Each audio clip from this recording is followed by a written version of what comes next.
With just under 3 weeks to go until the full launch of Outriders, there's still a fair amount of time left if you're playing the demo and you want to farm for legendaries to get ahead from the game actually fully comes out, because all your progress will be carried over. There is in total 10 different legendary weapons that are available in the demo. I've managed to get 6 of them myself, but it took a fair amount of time. The best way it seems to actually get that would be captain farming. I'm not going to go over it here because there's been a ton of videos on it, and I actually done a video on it previously. I'll put a link to that if you're not sure what captain farming actually means.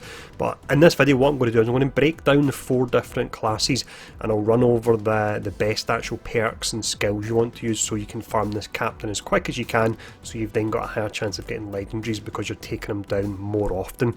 So let's jump in, and what I'll do is I'll show you some gameplay of the actual character in question first, and then from there I'll go into their kit and I'll break down the specific perks that I'm using. I'll also avoid using legendary guns in this as well, because of course you're farming for legendary guns in the first instance. So let's check out the first character. We'll start off with my favourite and probably the most powerful one, the Trickster.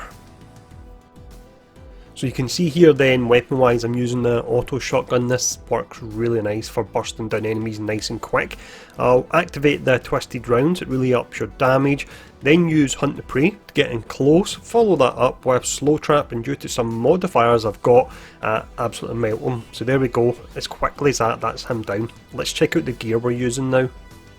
First mod we have here then is Strong Twist. So with this one with twisted rounds, while the skill is active, it increases weapons firepower by an additional 15%.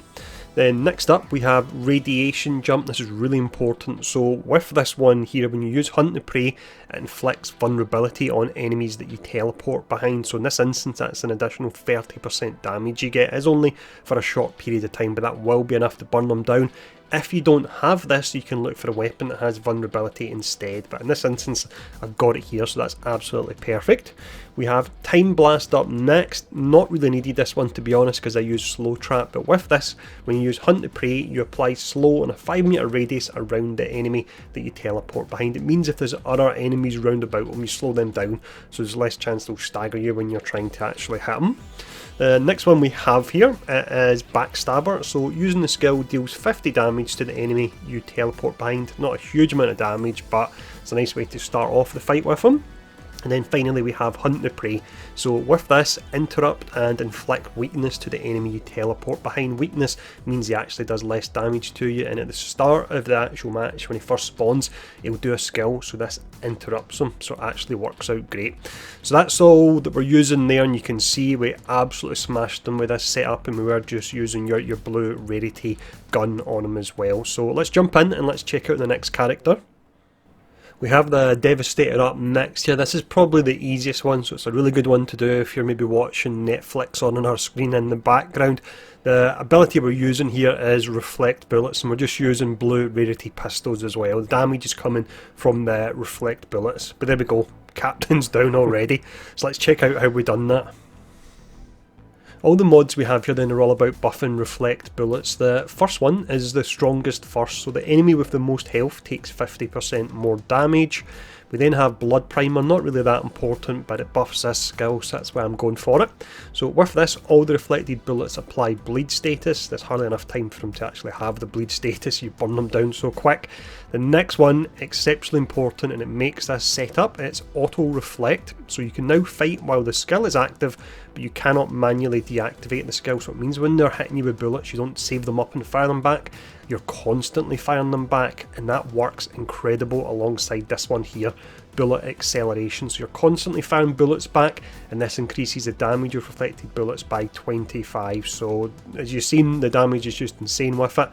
Final one we have, not that we really need it, but it's extra time, so it increases the skill's duration by 20%. But there you go, that's the Devastator. So let's check out the next class. The next class we have then is the awesome Technomancer. Similar to the Trickster, they have a way they can buff the bullet damage. So in this instance we're using Blighted Rounds that inflicts Toxic onto enemies. The bulk of our damage however comes from Cryo Turret and Pain Launcher. And there we go, I've not even finished the explanation and the Captain's down already. Mod wise here then, I would say that I've not really got that powerful mods. I think it's just the actual skills of the Technomancer that are really powerful for this setup. But firstly we've got increased damage, so every turret shot deals 3 extra damage. We then have hail shot, so when you use the cryo turret, it increases the turret's damage based on your status power. Next up we have spare mag, so when you use blighted rounds it will be effective for 2 magazines, not that we really need it because we take them down in 1, but it's there if the fight takes a little bit longer. Then we have advanced rockets. You can get a nice amount of damage from this. This is probably the most important mod here. So offers pain launcher, every rocket deals 20 more damage. And then the final mod we have is critical analysis. So if you're getting your headshots here, this increases your crit damage by 30% when you are using your blighted rounds. So we're on to the last character now, and this is probably the one that people have the most trouble with. This will be the Pyromancer. Whilst the Pyromancer was one of the classes that really took a while to click for me, they can probably farm the captain the fastest. So it's a combination of using thermal bomb. You must put it on the minion to the right of the captain, don't use it on the captain. Follow up with 2 heat waves and then boom, there you go, that happens. So how did we actually do this then? Let's break it down. So first off we have heat wave. This one isn't massively important, but it does up your damage a little bit. So with this here you increase by 30 damage dealt to enemies from heat wave, and you've got 2 instances of using it, so it's 60 additional damage you're doing. We then have Tidal Waves, so this allows the skill to be activated 1 more time. That's actually really important. I'll tell you a bit more on that in a second.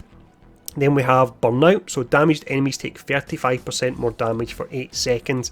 That's absolutely huge. If you put that alongside the vulnerability buff that we talked about with the Trickster, if you can get that on an actual gun, then your damage will be even higher.